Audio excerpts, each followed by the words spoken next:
again তোমাৰ ইয়াতে যদি ছুপাৰলেটিভ ডিগ্ৰী আছে যেনে দা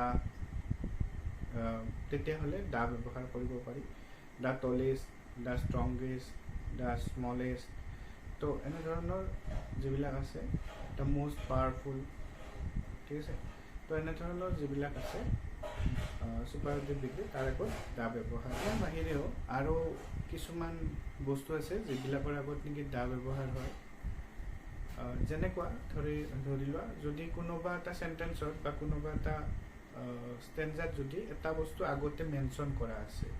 যেনে Anil is a good boy suppose যদি ক'ৰবাত মেনশ্যন কৰা আছে কিবা বস্তুৰ বিষয়ে সেই বস্তুটো আমি দা লিখিব পাৰোঁ যেনে Anil has a cow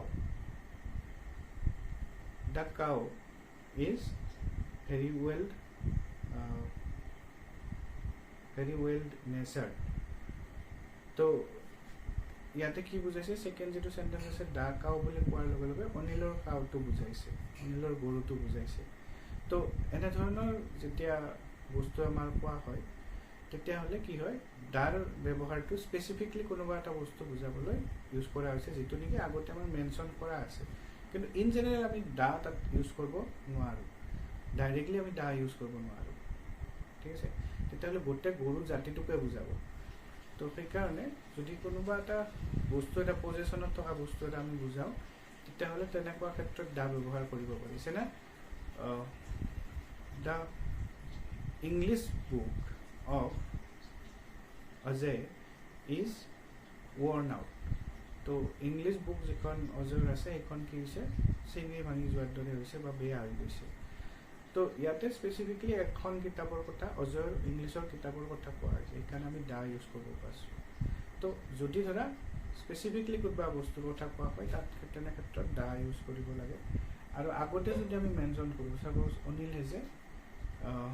new mobile the mobile is very comfortable to use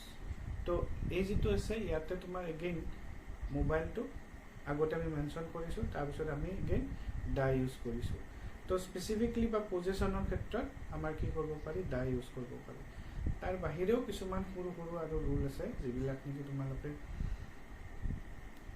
চাব পৰা ভালদৰে বাকী যিখিনি মেইন বস্তু আছে সেইখিনি মই ইয়াতে দি দিছোঁ ইয়াৰ বাহিৰেও দুই এটা সৰু ৰুল আছে মিউজিকেল ইনষ্ট্ৰুমেণ্টৰ ক্ষেত্ৰত তোমাৰ দা ব্যৱহাৰ কৰা হয় যেনে হি প্লেজ দ্য ভায়লিন তেনেকুৱা ক্ষেত্ৰত হি প্লেজ দ্য ফ্লুট তো তাতে তোমাৰ স্পেচিফিকলি বুজোৱাৰ ক্ষেত্ৰত দা ইউজ কৰে তোমাৰ নাউন যদি গোটেই ক্লাছটোক বুজায় তেনেকুৱা ক্ষেত্ৰত ইউজ হ'ব যেনে the reaches are not always to blame মানে ধনিক জাতিটো সদায় ব্লেম কৰিবলগীয়া নহয় বা সদায় তেওঁলোকৰে দোষ নাথাকে তো ইয়াতে তোমাৰ দা ৰিচেছ মানে অকল একজন ধনী মানুহৰ কথা কোৱা হোৱা নাই বা কোনোবা একজনক স্পেচিফিকলি কোৱা হোৱা নাই গোটেই জাতিটোকে কোৱা হৈছে